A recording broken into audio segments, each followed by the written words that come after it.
네, 국민의힘이 오늘 오전 경기도 22개 지역구 등을 대상으로 한 3차 단수공천 추천 대상자를 발표할 예정인데요. 여당의 강세 지역인 영남 지역 공천 면접은 오늘부터 또 이틀간 열리게 됩니다. 네, 여야의 총선 대진표도 속속 드러나고 있는데요. 관련 내용 포함한 정치권 이슈들 정혁진 변호사, 김수민 시사평론가와 함께 짚어보겠습니다. 두 분 어서 오십시오. 네, 안녕하세요. 예, 안녕하십니까.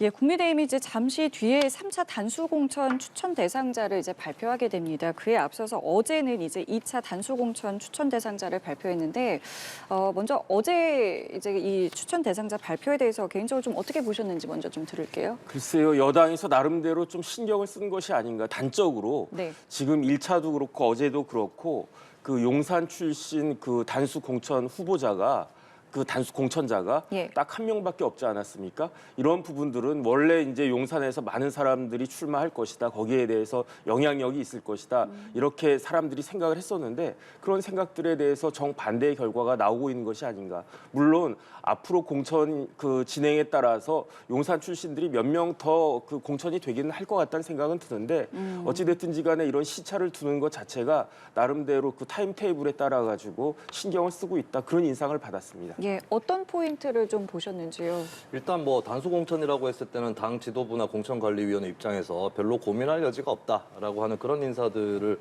추천을 주로 한 것일 테고 뭐 네. 안철수 의원이라든지 이런 인사들 뭐 전희경 전 의원도 사실 뭐 대통령실 출신이라고는 하지만 의원 경력도 있고 나름대로 국민의힘의 핵심 지지층에서는 인지도가 높은 인물이기 때문에 뭐 단수 공천 받는다고 해서 특별히 이상한 그런 현상은 아니었던 것 같고요. 다만 이제 예를 들어서 원희룡 전 장관 같은 경우에 너무 일찍 한동훈 위원장이 샴페인을 터뜨려서 후보로 지명하듯이 해버렸고 윤영선 후보라든지 이런 분들이 반발을 하고 있는데 물론 특정 지역구에 한 명이 반발한다고 크게 대세에 지장은 없겠습니다만 이런 부분들을 이제 향후에 당을 운영하는 데 있어서도 좀 하나의 여운을 남긴다라고 하는 거 복귀와 반성이라든지 이런 것들이 국민의힘 나름대로 좀 필요해 보이는 그런 대목이었고요. 그리고 이제 대통령실 출신 인사들이 생각보다 단수 공천이 안 되고 있다라고 하는 부분은 일단은 이게 두 가지 길이 열려 있는 것 같습니다. 일단 조금 뭐 석동현 전 민주평통 사무처장도 대통령실은 아니지만 그런 범주에 들어가는 인물인데 또 공천이 안 됐었죠. 예. 근데 이게 다른 사람들을 좀 더 이렇게 잘 붙여주기 위해서 밑작업을 한 것인지 아니면 진짜로 줄줄이 이렇게 대통령 출신이라든지 소위 찐윤 그룹에서 공천이 안 된다는 신호인 건지 이거는 좀 앞으로 앞날이 좀 양대 기로가 열려 있는 것 같습니다. 예, 자 그렇기 때문에 오늘 3차 단수 공천 추천 대상자는 어떤 인물들이 발표될지가 관심 포인트인데요. 일단 어제 면접이 진행된 전남, 또 충북, 충남 등 47개 지역구가 오늘 3차 단수 공천 추천 대상자의 대상이 되겠습니다. 12명의 대상자 발표가 있었고요. 뭐 김학용 의원, 뭐 정진석 의원 등을 포함해서 12명의 단수 공천 대상자 명단을 저희가 함께 들어보셨습니다. 글쎄요, 뭐 이제 지역구가 아직 획정되지 않은 부분도 있기 때문에 이제 그런 부분들을 이제 제외하고 12명의 대상자 발표가 있었는데 뭐 어떤 부분들 좀 눈여겨 보셨습니까? 글쎄요, 뭐 특별히 눈여겨볼 부분이라기보다 예상대로 공천이 진행되는 것이 아닌가. 오늘 지금 조금 전에 발표되신 분들은 예. 뭐 예컨대 신범철, 정진석, 성일종 이런 분들은 네. 다 현역 의원이거나 아니면 지명도가 있는 분들이기 때문에 예. 그 지역에서 실질적으로 경쟁자가 없는 그런 지역이 아닌가. 그렇기 때문에 이왕 어차피 공천을 발표할 거면 예. 그러면은 빨리 발표해가지고 선거에 빨리 준비하도록 하는 것이 낫겠다. 이런 판단이었지 싶습니다. 그럼 반대로 좀 질문을 드리면 안 된 지역, 이제 경선을 해야 하는 지역들, 뭐 예를 들면은 글쎄요, 뭐 정우택 국회 부의장이 있는 지역이라던가 이런 데 이제 경선이 된다는 거잖아요. 지금 네네. 상황이. 이런 데 같은 경우는 이제 어떻게 좀 앞으로 진행될 것 같으세요? 글쎄요, 근데 그런 부분들에 있어서는 아무래도 예. 경선을 하는 쪽으로 진행이 될 것 같고요. 그 다음에 국민의힘이든 그 민주당이든 경선을 통해서 후보가 선출이 돼야 공천이 돼야 그래야지 당내에서 잡음이 좀 덜하지 않겠습니까? 이제 그런 부분들을 생각했던 건데 어제 오늘 그냥 계속 지금까지 단수 공천으로 발표된 지역들은 그런 잡음들이 실질적으로 별로 없을 것이다라고 판단한 것이 아닌가 싶습니다. 예, 어떻게 좀 보셨습니까? 뭐 아무래도 당내 대안이 부재한 경우에 해당하는 지역구들이 많이 있지 않았을까 싶어요. 여러 네. 가지 경우가 있을 수 있는데 몇 가지만 짚어보면 이제 김학용 의원이 공천을 받았죠. 근데 김학용 의원은 현역 의원이고 사실 지난 총선이 국민의힘한테 최악의 총선이었는데 어쨌든 살아남은 예, 그런 의원입니다. 그리고 김포 같은 경우는 이제 홍철호 전 의원이 공천을 받았는데 현역은 아니죠. 다만 재선의 의원이라고 하는 관록이 있는 것이고 예. 또 지난 총선 때 졌던 것도 뭐 본인이 잘못했다기보다는 국민의힘 그 당시 미래통합당이 워낙 당 자체가 잘못해서 졌다 이런 것들이 이제 참작이 이미 되고 있는 것 같아요. 서울 지역 단수 공천들도 지난번에 낙선하신 분들이 그대로 된 경우가 많거든요. 그분들이 잘못해서 진 게 아니라 국민의힘 당지도 보고 잘못해서 진 거다 이런 것들이 다 참작이 된 것 같고 정우택 의원 같은 경우는 이제 다선 의원이고 물갈이 대상에 꼽힐 수도 있는데 또 그렇게 그렇다고 해서 그런 점도 있는데 단수 공천을 하기는 좀 쉽지는 않았을 겁니다. 그래서 이제 또 다선이기 때문에 경선을 하면 유리한 부분도 있고 또 한편으로 반대급부로는 감산점이 있기 때문에 다른 경쟁자들도 해볼 만한 부분이 있어서 이런 점들은 이제 참작이 돼서 경선 지역으로 분류가 되는 것이 아닌가 뭐 그렇게 봅니다. 그러니까 충남 충북 지역에 다선 의원들이 좀 있고요. 여기 이제 아무래도 이제 경선을 그러면 이제 하게 될 이제 명단들이 이제 앞으로 좀 나오게 될 텐데 이 부분은 좀 어떻게 진행될 것 같으세요? 네, 일단 오늘 지금 발표된 게 정진석, 성일종 의원은 단수 공천이 된 것이죠. 예. 예, 그래서 이게 뭐 모든 다선 의원들한테 다 이렇게 단수 공천이 되거나 다 경선이 되거나 이렇게는 안 되고 나름 분류가 된 것 같고 이분들이 단수 공천을 그래도 받은 것은 글쎄요 지금 그 충청 지역에 사실 국민의힘의 막 이 대권 주자라든지 이런 캐릭터들이 부재하거든요. 이런 상황에서 나름대로 국민의힘 쪽에서는 충청 지역의 대표적인 인물로 각인돼 있던 분들을 그래도 어느 정도 좀 배려해줘야 되는 거 아닌가 이런 것들이 또 작용이 돼서 이제 정진석 의원이라든지 또 그동안에 또 언론 노출도 많았고 인지도가 높아졌던 성일종 의원이라든지 이런 쪽에서는 이제 굳이 경선을 할 필요가 없다.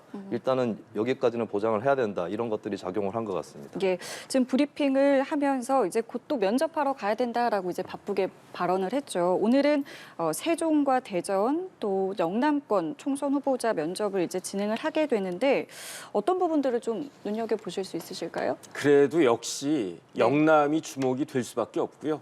전 키워드 세 가지로 잡았는데요. 첫 네. 번째는 현역, 그다음에 두 번째는 용산, 세 번째는 검사. 이렇게 키워드를 세 가지로 잡아가지고 예. 영남에 있는 다선 의원들 중에 별로 존재감 없는 의원들도 있지 않습니까? 이제 그런 분들이 과연 또 공천을 받을 수 있을 것인가. 그다음에 두 번째는 아무래도 용산에서 이번에 많이 내려간 데가 영남 지역 아니겠습니까? 그쵸. TK 지역도 많이 내려갔고 예. 거기에서 용산 출신이라고 해가지고 공천을 과연 줄 것인가. 그다음 마지막으로 그 처음 생각했던 것들보다는 많이 줄긴 했는데 뭐 굉장히 많은 검사들이 이번에 공천 받을 것이다 그런 이야기 하지 않았습니까? 그다음에 이제 그 검찰 출신들이 어디로 많이 내려갈까? 아무래도 쉬운 지역 많이 내려가지 않겠느냐? 그렇다라고 하면 영남 아니겠느냐? 이런 식의 그 도식적인 그 구도를 많은 사람들이 가지고 있는데 과연 이러한 그 결과가 나올 것인지 거기에 대해서 많이 지켜볼 것이고요. 그다음에 그 결과에 따라서 어느 정도 전체적인 그 민심의 방향이 잡히지 않을까 하는 생각도 듭니다.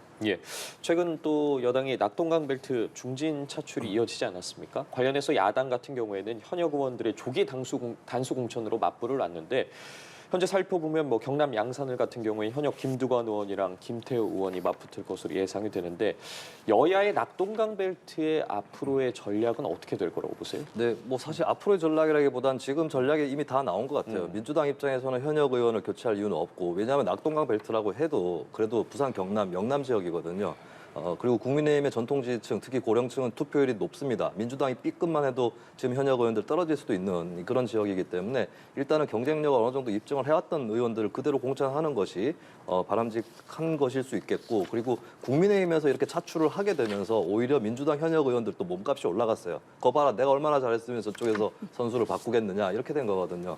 그리고 이제 국민의힘도 나름대로의 효용성 있는 전략을 피고는 있다고 봅니다. 서병수 의원이라든지 김태호 의원 다 광역단체장을 지냈던 중량급 이사들이고 더 이상 본인이 좀 더 편했던 지역구에 안주하지 않겠다. 이런 거는 저는 높게 평가할 수 있다고 봅니다. 다만 이것으로 상당히 부족할 수 있는 것은 그러면 과연 낙동강 벨트의 특히 신도시라든지 청장년층 유권자들 입장에서 이들이 부산시장을 지냈고 경남도지사를 지냈다고 해서 저쪽으로 한번 찍어볼까? 이런 생각을 저는 쉽게 하지 않을 거라고 봅니다. 이 유권자들은 성향이 있고 정책의 어떤 가치관이 있어요. 여기에다가 잘 호소를 해야 오히려 중도층 내지는 진보 일부층을 빼와가지고 이것을 이제 국민의힘이 탈환할 수 있는 것인데 근데 과연 서병수 의원이나 김태호 의원이 그 정도의 캐릭터는 되는 것이냐 중도 확장성이 있었느냐 이 부분은 본인들도 다시 한번 짚어볼 필요가 있겠습니다. 근데 이분들도 강점이 있을 수는 있는 게 김태호 서병수 의원은 오랫동안 국민의힘에 몸담았기 때문에 더 이상 자기가 보수다라고 하는 것을 요즘에 뭐 한동훈 위원장이 선관위 뭐 순할인해야 된다 이런 식으로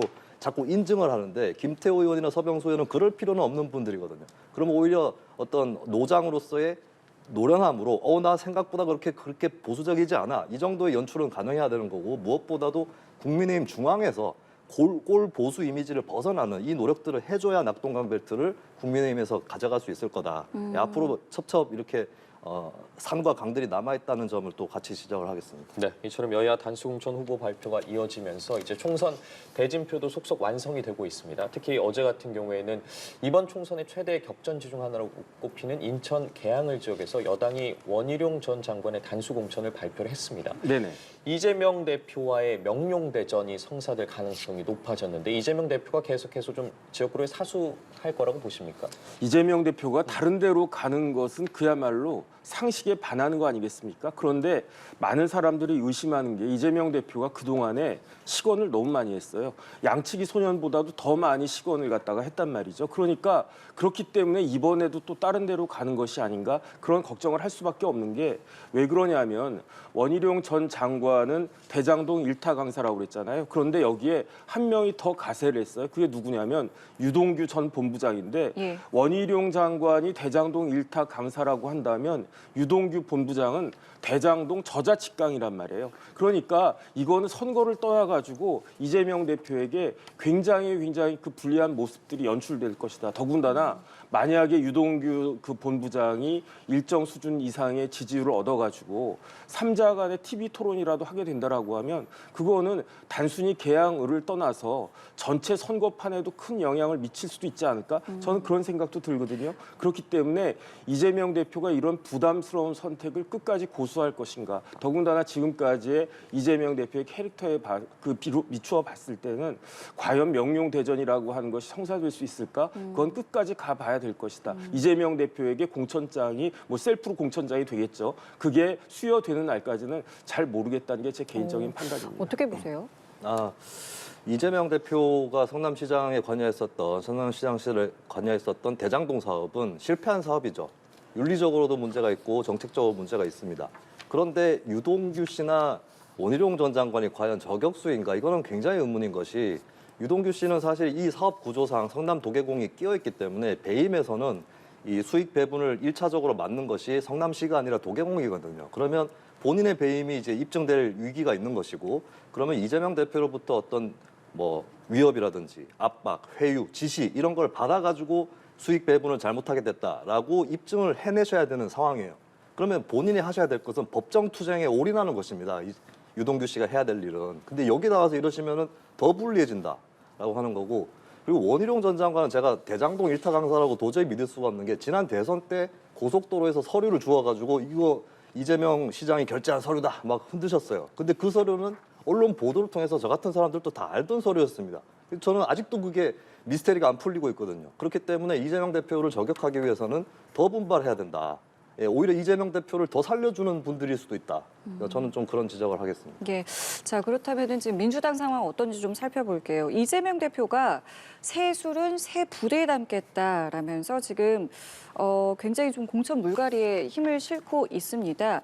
근데 이런 보도가 좀 있었어요. 비공개 심야 회의를 통해서 뭐 여러 가지들을 좀 논의했다. 이 보도가 나오고 당내가 좀 술렁이고 있다라고 하는데 글쎄요, 이 뭐 비공식 석상에서 뭐 이런 것들을 한다라는 부분들을 지금 어떻게 좀 바라봐야겠습니까? 일단 민주당도 좀 아무래도 현재 뒤숭숭할 수밖에 없는 상태인 것 같아요. 올드보이 공천 배제론 또 나오고 있고 예. 또 뭐 임종석 전 실장 문제도 걸려있고 이런 상황인데 이재명 대표도 좀 여러 가지 거취를 조심할 필요는 있겠다라고 생각이 들고 근데 다만 노웅래 의원 같은 경우는 특히 국민들이 봤을 때도 공천 배제되는 것이 상식 아닌가라는 생각들을 하실 수 있습니다. 물론 법정에서 더 판결을 받아봐야 되겠지만 근데 예전에 제기됐던 의혹이라든지 이런 것들 굉장히 심각한 것이고 그리고 노 의원께서 이제 다선을 하셨기 때문에 또 더 해야 되는가 오히려 내가 무죄지만 무죄 입증에 주력하겠다 알아서 불출마한다 이것이 더 민주당한테 도움이 되는 시나리오일 거거든요. 그런 의미에서는 좀 이런 처지에 있는 의원들이 자진해서 이걸 풀어주는 역할을 하는 것이 민주당한테도 상당히 좋을 거라고 봐요. 예를 들면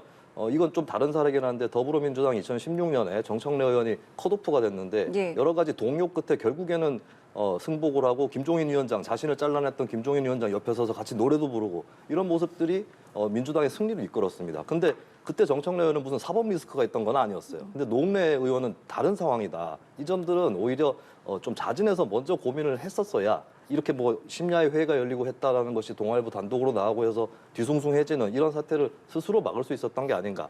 좀 자진해서 선택을 했었어야 된다는 생각이 듭니다. 근데 반대로 이재명 대표의 어떤 공정성이라던가 형평성에 대해서 문제 제기도 할 수 있는 부분 아니겠습니까? 이재명 대표도 사법 리스크가 있지 않느냐. 예. 사실 이 부분 또 이재명 대표한테는 뼈아픈 부분일 수 있습니다. 제가 말씀드렸던 부분을 연장시켜 나가면 이 대표도 내가 무죄인데 이렇게까지 돼버렸기 때문에 당에 여러 가지 어려움이 있어서 불출마를 하겠다거나 뭔가 선택을 했었다면 조금 이런 공천할 때도 더 편하지 않았을까라는 생각이 들어요. 사실 노웅래 의원은 조금 더 수사가 더 진척이 됐고 사건 줄거리가 더 간단하기 때문에 판단하기 더 편할 수도 있다라고 볼 수도 있겠지만, 근데 어쨌든 간에 어떤 차이가 있다 할지라도 국민들이 봤을 때는 이걸 세세하게 가를 수도 없는 것이고, 그러면 또 이 대표 입장에서도 뭔가 걸리적거리는 부분이 생긴 거잖아요. 그 점에서는 좀 이 대표도 뭔가 스스로 푸는 노력이 더 필요하지 않았을까. 예, 그런 노력들이 있었어야 이제 민주당이 본격적으로 더 윤석열 정권을 심판하는 이런 가도에 설 수 있었던 게 아닌가, 뭐 이런 생각도 듭니다. 예.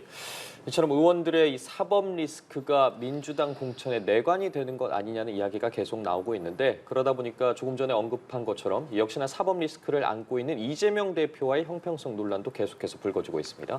이와 관련해 민주연구원 이현희 부원장의 발언 함께 듣고 대담 이어가 보겠습니다.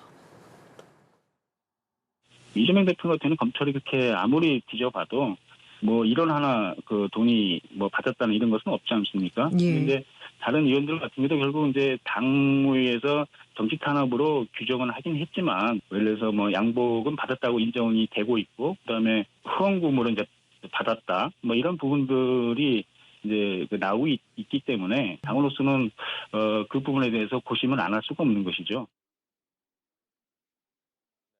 이현희 부원장의 말 듣고 왔는데, 자, 이재명 대표와 이 컷오프를 논의한 뭐 노웅래, 기동민, 이수진 의원의 경우는 좀 상황이 다르다는 말이거든요. 관련해서는 같은 평가 내리십니까? 그런데 이현희 부원장 말은 그야말로 주장일 뿐이에요. 검찰이 증거 없이 기소를 합니까? 대장동, 백현동, 성남FC 이런 것들의 그 공소장 보면 거기에 증거가 없습니까? 심지어 그 영장을 기각했던 유창훈 부장판사도 백현동 관련해서 혐의가 소명이 된다라고 이야기를 했었어요. 만약에 이현희 부원장의 이야기처럼 증거 없이 저런 식으로 했다라고 한다라고 하면 누가 똑같이 거기에 대해서 박수를 칠 것이냐? 송영길 전 대표거든요. 송영길 전 대표도 증거가 없다라고 주장을 했어요. 하지만 형사 사건에 있어서 증거는 뭐냐면은 진술한 것도 증거고요, 증언도 증거고요. 그다음에 제가 확인한 바만으로도 백현동, 뭐 대장동, 성남FC 이런 거 관련해 가지고 경기도 관련된 뭐 공문부터 해가지고 증거가 차고도 넘칩니다. 그럼에도 불구하고 지금 재판을 갖다가 계속 질질질 끌어가지고 결과가 좀 늦게 나올 뿐이다, 그런 생각이 들고요. 조금 전에 이제 김평론가님께서도 그렇게 이야기했지만 저도 유동규 씨가 출마보다는 재판에 집중하는 게 맞다라고 생각을 하거든요. 그런데 똑같은 말이 누구한테 돌아가느냐? 이재명 대표에게도 돌아가는 거예요. 왜냐하면 이재명 대표는 4월 10일 전까지도 매주 그 재판을 2번, 3번씩 해야 된단 말이죠. 그러면서 무슨 그 공천을 갖다가 받아가지고 선거에 출마를 갖다 하겠다라고 하는가. 이런 비판이 다른 사람도 아니고 노웅래 의원한테 나오는 거고요. 그러니까 다른 사람도 아닌 노웅래 의원이 지금 민주당 공천이 이재명 대표나 민주당이 주장하는 것과 같은 시스템에 의한 공천이 아니라 밀실 공천이라고 하는 이야기가 나오는 거 아니겠습니까? 저는 그렇게 생각이 듭니다. 실제로 한동훈 비대위원장도 이 문학진 전 의원이 제기한 비선 동원 의혹에 대해서 이야기를 좀 했는데요. 민주당의 입장까지 또 함께 듣고 오시죠. 저는 이재명 대표가 하고 있는 민주당의 공천은 대장동식 공천이라고 생각합니다. 이런 식으로 정식 라인 무시하고 비선 동원하면서 막무가내로 밀어붙이고 사적 이익을 취했구나.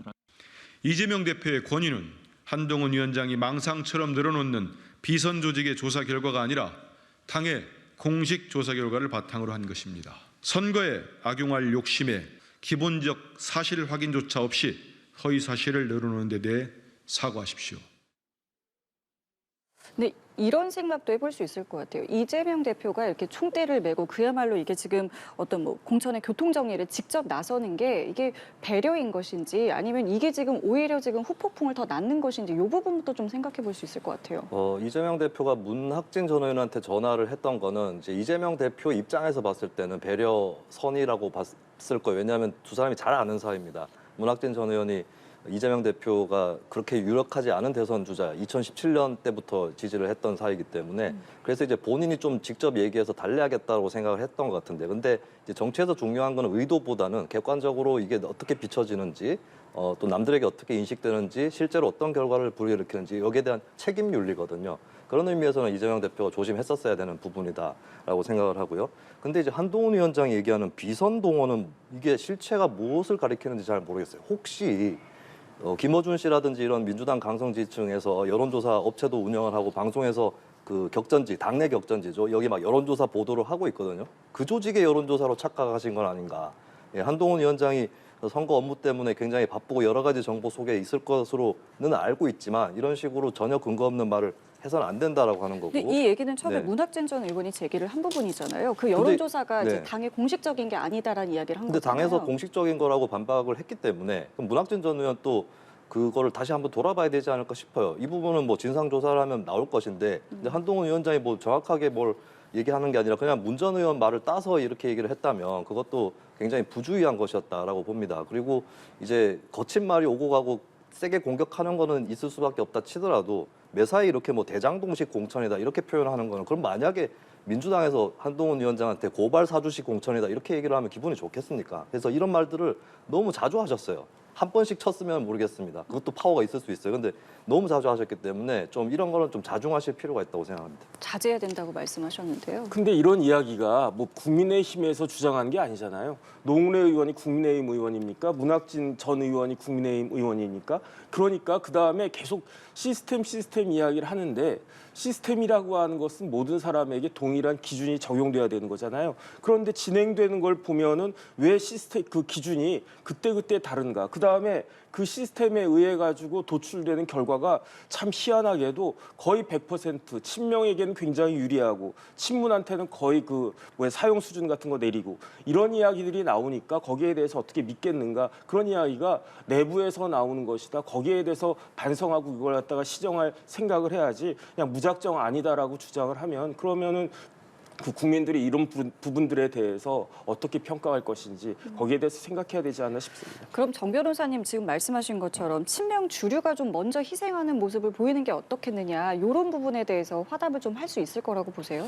일단 그렇게 자진해서 나오시는 분이 있으면 조금 도움이 됩니다. 근데 그것도 되게 무서운 게 친명종에서 누가 자진 희생을 해버리면 비명계를 치는 게 더 쉬워져 버려요. 이것도 당연히 굉장히 파괴적인 결과를 가져다 올 수 있기 때문에 좀 신중할 필요는 있을 것 같고 컷오프라든지 이런 것들 너무 인위적으로 동원을 하지는 않는 게 좋다고 생각합니다.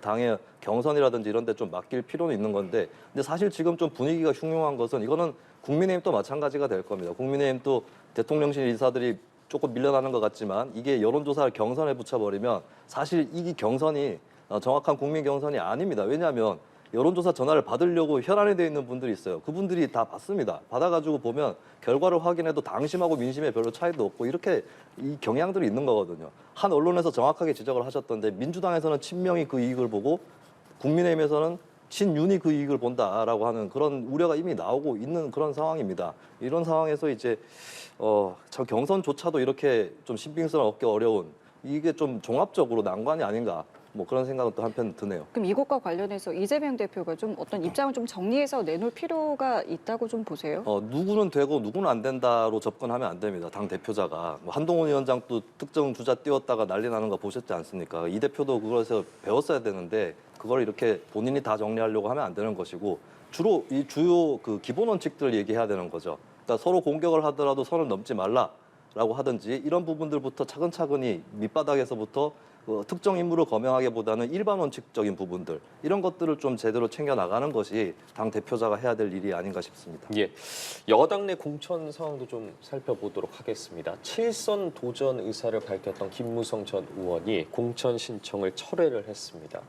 예정대로라면 이번 주 토요일에 그러니까 내일이죠. 내일 면접이 예정돼 있었는데 돌연 취소를 했거든요. 네네. 관련해서 한동훈 비대위원장의 리더십이다 뭐 이런 이야기도 나오고 있더라고요. 그러니까 첫 번째는 김무성 의원이 전 의원이 출마하는 게 무슨 명분이 있습니까? 국회의원 그렇게 오래 하신 분이 나이도 연세도 있으신 분이 또 출마하겠다라고 한 것은 누가 봐도 노역이 아닌가 그런 생각이 드는데 그런 명분이 두드러지게 보여지게 만든 게 그게 결국은 한동훈 비대위원장의 리더십이고 그다음에 국민의힘의 시스템이 아닌가. 조금 전에 그 김수민 평론가님 말씀하셨지만은 민주당에선 희생하는 친명이 하나도 없어요. 하지만은 국민의힘에서 보면은 뭐 당장 김무성 의원 그렇죠. 그다음에 하태경 의원도 해운대 버렸죠. 그다음에 김태호, 조혜진 의원도 나름 영남에서 험지로 가는 거 아니겠습니까? 이런 모습들이 민주당에서 보입니까? 어떻게 민주당이 민주적이지가 않고 오히려 국민의힘이 더 민주적으로 보일 수밖에 없는 그런 상황이 되느냐.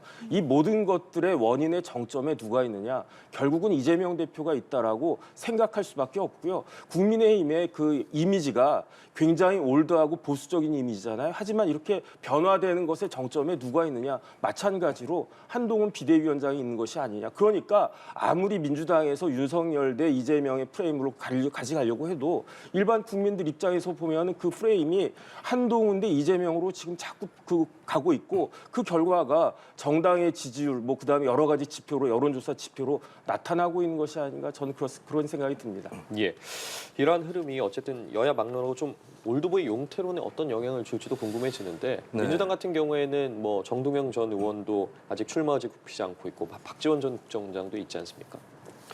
네, 그 참 김무성 전 의원 불출마 선언이 민주당에도 압박이 될 거냐 했을 때 안 될 것 같아요. 왜냐하면 김무성 전 의원 이거는 해프닝이거든요. 헌신에 감사한다고 했는데 아니 처음부터 출마를 하는 것이 무리였는데 그걸 하셨다가 안 하신 게 어떻게 헌신이 되겠느냐. 옛날에 마술, 사이비 마술 중에 어떤 게 있냐면 뭐 뻔히 아는 건데 동전에다가 이제 씌워놔요. 씌워놓고 내가 동전이 사라졌다가 다시 나타나게 하는 마술을 부리겠다.